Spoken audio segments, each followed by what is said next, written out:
রাজু চলো।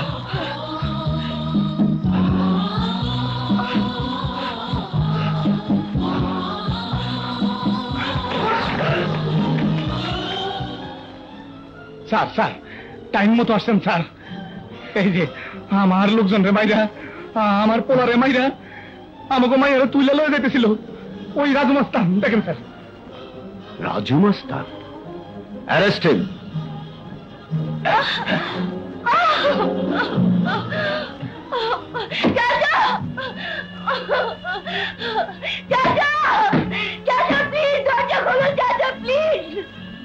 তোমাদের দুটো পায়ে পড়ে দরজা খোলো, দরজা খোলো,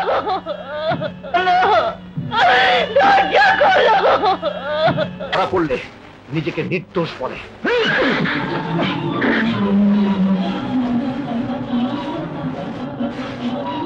আপনি আমার শরীর থেকে আমার বাবার রক্ত বের করেছেন।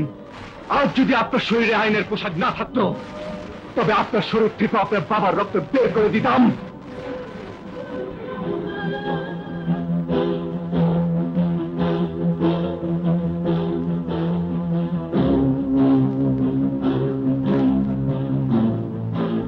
আমার শরীরে আমার বাবার সৎ পবিত্র রক্ত, আর তোর শরীরে অসৎ মাস্তানির রক্ত। অন্যায়ের রক্ত দিয়ে সততার রক্ত বের করা যায় না। আয় আমার সাথে।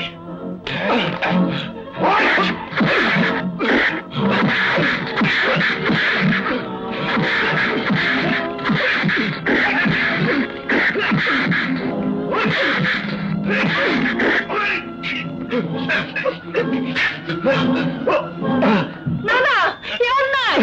রাজু নির্দোষ, রাজু নির্দোষ এসপি সাহেব। রত্না, তুমি তুমি তুমি ফিরে এসেছো? হ্যাঁ রত্না, ন্যায়ের পথে যারা থাকে তাদের কেউ মারতে পারে না। আর এই মাস্তানটাই আমাকে গুলি করে মেরে ফেলতে চেয়েছিল। কি বলছো তুমি? রাজু তোমাকে গুলি করেছিল? মিথ্যে কথা মা, আমি গুলি করিনি। তুমি ওকে গুলি করতে দেখেছো?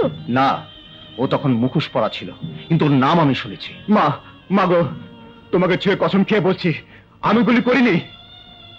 কেউ তো ওর নাম ইচ্ছে করেই বলতে পারে। তোমার কাছে আর কি প্রমাণ আছে? ঠিক আছে, আমাকে না হয় গুলি করেনি, কিন্তু তোমাকে তো আটকে রেখেছিল। না, আটকে রাখিনি। আমি স্বেচ্ছায় রাজুর বাসায় গিয়েছিলাম। স্বেচ্ছায় গিয়েছিলে? হ্যাঁ, তোমার অ্যাক্সিডেন্টের খবর পেয়ে আমি ছুটে আসছিলাম তোমার কাছে, কিন্তু রাস্তার মধ্যে অ্যাক্সিডেন্ট করে অজ্ঞান হয়ে যাই। জ্ঞান ফিরে ডাক্তারের কাছে জানতে পারি রাজুই আমাকে হাসপাতালে নিয়ে এসেছে। সুস্থ হবার পর জানতে পারলাম তোমার আসতে আরো 2 সপ্তাহ দেরি হবে এবং তুমি সুস্থ আছো। তাই ভাবলাম চেষ্টা করে দেখি অন্তত একজন বিপদগামী যুবককে সুপথে ফিরিয়ে আনতে পারি কিনা। তাই আমি নিজেই রাজুর ওখানে ছিলাম। তুমি ব্যর্থ হয়েছো। জানো ওকে কোত্থেকে ধরে এনেছি? তোমার রাজু ইয়াকুব সাহেবের বাড়ি গিয়ে লোকজনদের পিটিয়ে তার ভাতিজিকে উঠিয়ে আনতে চেয়েছিল। এটা কি মিথ্যে? হ্যাঁ, মিথ্যে। রবিকে ও ভালোবাসে। একটা পথের মাস্তান ভালোবাসে কোটিপতির ভাতিজিকে, এটা অন্যায় নয়? ভালোবাসা অন্যায় নয়, ভালোবাসা পাপ নয়, ভালোবাসা খোদার নেয়ামত। হে তোমার আবেগের কথা রত্না, আইনের চোখে হৃদয়ের কোনো দাম নেই। হৃদয়ও জানে না আইনের বাঁধন, মানে না আইনের শাসন। আইনের চোখে, সমাজের চোখে রাজু সত্যি একজন ক্রিমিনাল, কিন্তু আমি জানি ওর ভেতরে এখন একটা সুন্দর মন আছে, এখনো তার ভালো হবার চেষ্টা আছে। যে কারণে তুমি আজ ওকে ধরে এনেছো সেটা মিথ্যে। ওর প্রতি অন্যায় করা হয়েছে, কারণ রুবি ওকে ভালোবাসে। তোমার মুখের দিকে তাকিয়ে আজ আমি ওকে ছেড়ে দিচ্ছি রত্না,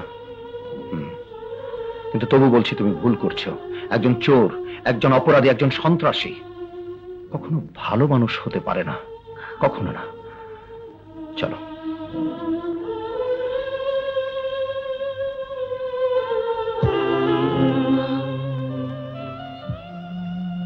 একটা কথা বলি বাবা, অন্যায়ের পথ তুই ছেড়ে দে, সৎ পথে উপার্জনের চেষ্টা কর। দেখবি মানুষ হিসেবে সমাজে মাথা তুলে দাঁড়ালে গর্বে তোর নিজেরই বুক ভরে যাবে।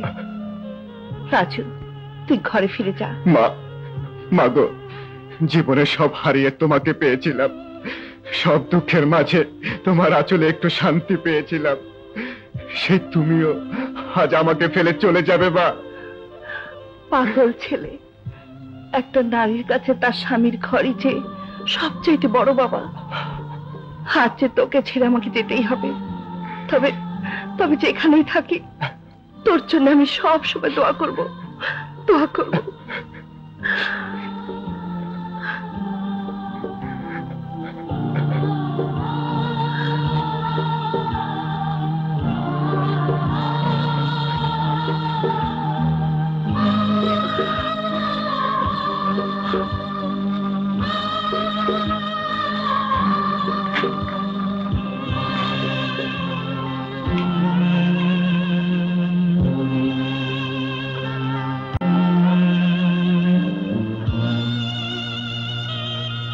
এখন তুমি যেতে পারবে না।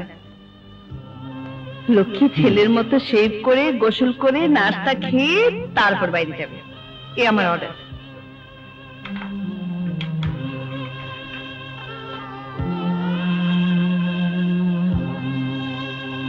এমন আদর করে কেউ কোনোদিন খাওয়ায়নি মা। আজ থেকে আমি খাওয়াবো। ওস্তাদ, তুমি কাঁদতেছো? না বুলেট, চোখটা জানি কেমন করে উঠলো। ওস্তাদ।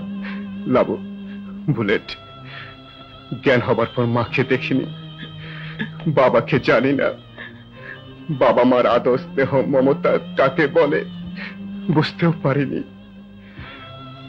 একদিন স্বপ্নের মতো একজন এলো মা হয়ে, আমার মতো এক গুন্ডা মাস্তানকে, এক নরকের কীটকে শাসন দিয়ে, আদর দিয়ে সন্তানের মতো বুকে টেনে নিল। জীবনে যখন নতুন করে বাঁচার স্বপ্ন দেখলাম লাবু, তখন সে মাও আমাকে ছেড়ে চলে গেল। যাক, ভালোই হলো, আমার নিঃসঞ্চার জীবনটায় আর কোনো ঝামেলায় রইল না। কি বলিস? চলো ওস্তাদ, বাইরে যাই, বাইরে গেলে তোমার মনটা ভালো হবে। না, তোরা যা, আজ আর আমার কিচ্ছু ভালো লাগছে না, যা।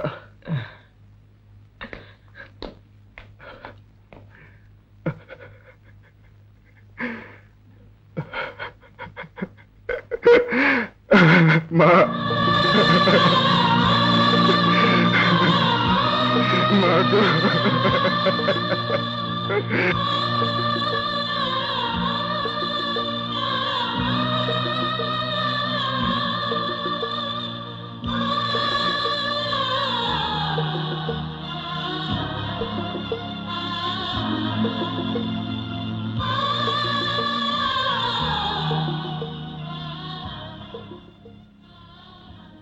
রত্না,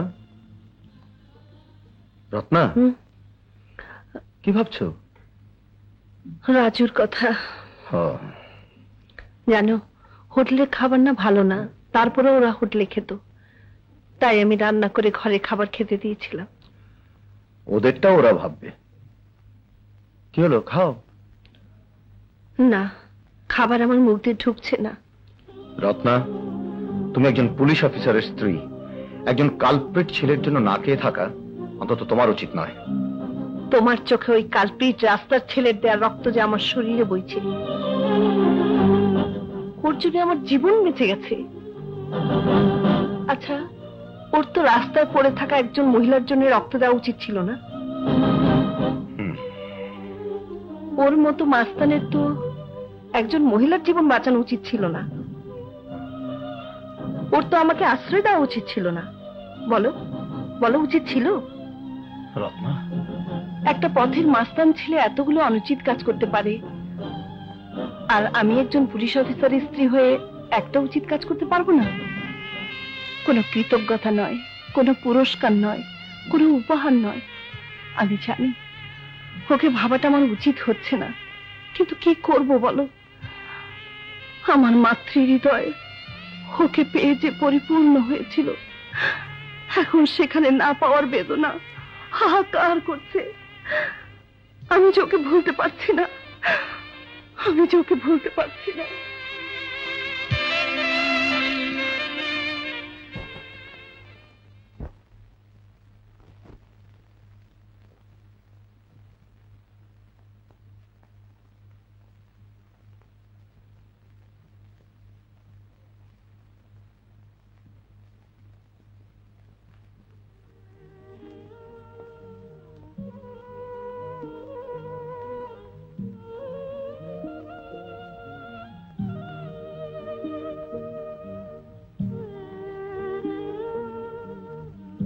মা, আমার জীবনে তুমি কেন এসেছিলে মা? তুমি না এলে যে ভালো হতো। আজ আমার একই হয়েছে। তোমাকে না দেখে আমার এক মুহূর্ত ভালো লাগে না। তোমাকে ছাড়া যে আমি ঘরে থাকতে পারি না।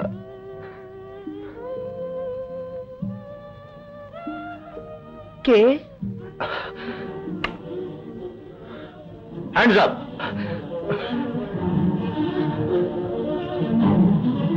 রাজু, তুই? দেখো দেখো রত্না, দেখো আমার অভিজ্ঞতা যে বিফলে যায়নি। দেখো, যে চোর গুন্ডা মাস্তানের জন্য তুমি চোখের পানি ফেলেছো, সে আজ তোমারই বাড়িতে চুরি করতে এসেছে। যাকে তুমি জামিনে মুক্ত করেছো, সে তোমাকে রিক্ত করতে এসেছে। বল রাজু, তুই এখানে কেন এসেছিস? ও আবার কি উত্তর দেবে? একটা চোর রাতের গভীরে একটা বাড়িতে কেন আসে তা তুমি বুঝতে পারছো না? কয়লা ধুলে ময়লা যায় না রত্না। তোমার স্নেহ আর মমতার প্রতিদান দিতে আজও এসেছে তোমারই ঘরে চুরি করতে। একদিন তুই আমাকে বাঁচিয়েছিলি, আমাকে আশ্রয় দিয়েছিলি, মা বলে ডেকেছিলি। আমি তোকে নিজের সন্তানের মতো মনে করেছিলাম, ভেবেছিলাম তুই ভালো হয়ে যাবি। আর আজ তুই এসেছিস আমার বাড়িতে চুরি করতে? তুই চোর! কত টাকা তোর দরকার? যা নিয়ে যা, এগুলো দিয়ে আমি তোর রক্তের ঋণ শোধ করে দিলাম। যা নিয়ে যা।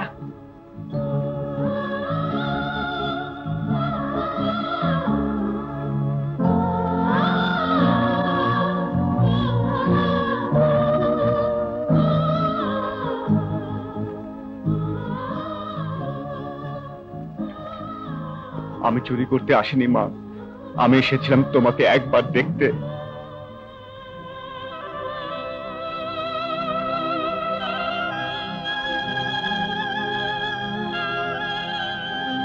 তুমি ছাড়া যে আমার কিছুই ভালো লাগে না। তোমাকে ছাড়া জীবনটাকে মনে হয় ধুধু মরুভূমি। জীবনে মাকে দেখিনি, তোমাকে আমি মা বলে জেনেছিলাম। মা, তুমি না বলেছিলে মা আসল নকল হয় না, মা হয় শুধু মা? রাজু, রত্না, একটা চোর গুন্ডা সন্ত্রাসীর কথা শুনে, ওর মিথ্যে চোখের পানি দেখে তুমি ওকে বিশ্বাস করতে পারো, কিন্তু আমি ওকে বিশ্বাস করতে পারি না।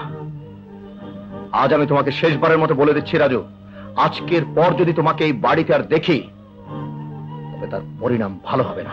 এসপি সাহেব, আপনার চোখে আমি শুধু একটা চোর গুন্ডা মাস্তান সন্ত্রাসী, কিন্তু একবারও ভাবতে পারছেন না যে আমিও একটা মানুষ, আমিও কারো সন্তান। আজ যদি আমি আপনার সন্তান হতাম, তাহলে পারতেন এভাবে দূর দূর করে তাড়িয়ে দিতে? পারতেন না এসপি সাহেব, পারতেন না। সন্তান সে যত খারাপই হোক, তার পিতা মাতার কাছে সে চোখের মণি, সে যে পরম ধন, প্রাণের আপনজন। আমি চাচ্ছি এসপি সাহেব, তবে একটিবার পুলিশ অফিসার হিসাবে নয়, একজন পিতা হিসাবে ভাবুন। নিজের বিবেকের কাছে প্রশ্ন করুন, একজন পিতা কি শুধু শাসনই করে, নাকি তার সন্তানকে ভালোবাসে? এ বাড়িতে আর কোনোদিন আসবো না মা, এ বাড়িতে আর আসবো না, কোনোদিন আসবো না, কোনোদিন না, কোনোদিন না। রাজু, রাজু শোন, যাও ওকে ধরে এনে রক্তাক্ত করে দাও, জেল দাও, ফাঁসি দাও। রত্না, সারা জীবন শুধু শাসন করতে শিখলে, স্নেহ আদর করতে শিখলে না, কাউকে বুঝতে চেষ্টা করলে না, কাউকে জানতেও চেষ্টা করলে না। তোমার শাসনের জন্য আজ আমি সন্তান হারা এক দুঃখিনী মা। সন্তান হারানোর জ্বালা আমি আর সইতে পারছি না, আমি আর সইতে পারছি না। ফিরিয়ে দাও, ফিরিয়ে দাও আমার সেই সন্তানকে, ফিরিয়ে দাও।